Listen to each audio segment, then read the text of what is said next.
परमात्मा के 3 कर्तव्य गाए हुए हैं। नई सृष्टि की स्थापना, पुरानी कलयुगी सृष्टि का महाविनाश और विनाश के पश्चात आने वाली नई दुनिया की पालना। तो ये विनाश तमोगुण का है, जिसमें कलयुगी सृष्टि तमो प्रधान प्रकृति, विकारी मनोवृत्तियों का परिवर्तन होगा।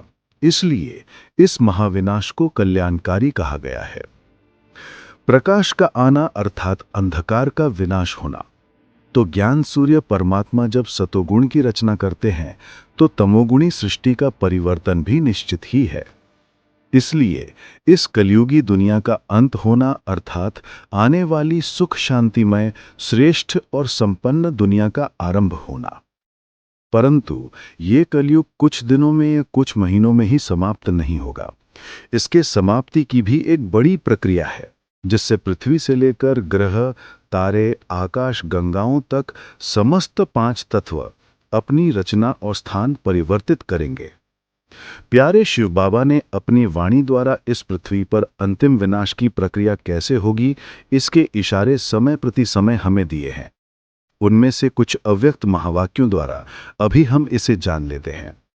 आप इसे सुनकर भयभीत ना हों, बल्कि पुरुषार्थ के लिए और दृढ़ता से संकल्पबद्ध हो जाएं और आने वाले समय के लिए पहले से ही पूर्ण रूप तैयार हो जाएं। विनाश ज्वाला प्रज्वलित कब और कैसे होगी?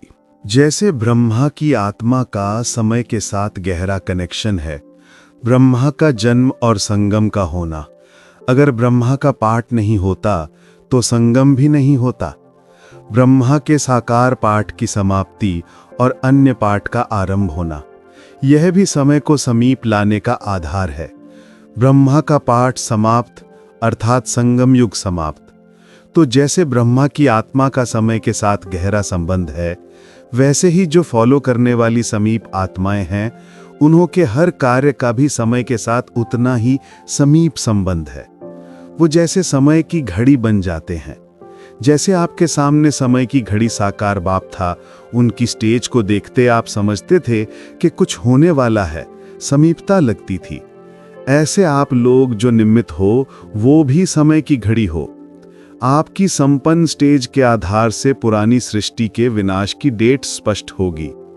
कौन निमित्त बनेगा? क्या शंकर निमित्त बनेगा या यज्ञ रचने वाले बाप और ब्राह्मण बच्चे निमित्त बनेंगे? जब से स्थापना के कार्य अर्थ यज्ञ रचा, तब से स्थापना के साथ साथ यज्ञ कुंड से विनाश की ज्वाला भी प्रकट हुई। तो विनाश ज्वाला प्रज्वलित करने वाले बाप और आप साथ साथ हो, इसलिए प्रज्वलित करने वालों को संपन्न भी करना है। इसके लिए शंकर समान ज्वाला रूप अर्थात तपस्वी बनो। जैसे जब कोई अर्थी को जलाते हैं तो जलाने के बाद बीच बीच में अग्नि को तेज करते हैं। ये विनाश ज्वाला की कितनी उड़ी अग्नि है। इनको भी संपन्न करने के लिए निमित्त बनी हुई आत्माओं को हिलाना पड़े। कैसे हिलाएंगे? हाथ से व लाठी से। संकल्प से इस विनाश ज्वाला को तेज करना है। अब ज्वाला रूप बनकर विनाश ज्वाला के तेज करने का संकल्प इमर्ज करो, तब ये दुखदाई दुनिया परिवर्तित हो।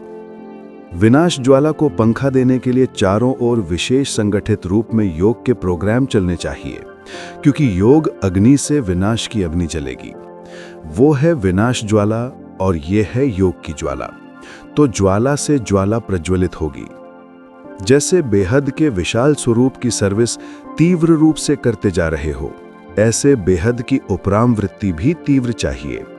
जब विश्व की आत्माओं में उपराम वृत्ति अथवा वैराग्य वृत्ति उत्पन्न होगी, तब वैराग्य के बाद समाप्ति होगी। इसके लिए कर्म करते हुए अकर्ता, संपर्क संबंध में रहते हुए कर्मातीत, कोई भी लगाव ना हो और सर्विस भी लगाव से ना हो, लेकिन निमित्त भाव से हो। अगर स्वयं को सर्व तरफ से समेटकर एवर रेडी बनाया, तो आपके एवर रेडी बनने से विनाश भी रेडी हो जाएगा और सर्व आत्माओं का कल्याण होगा।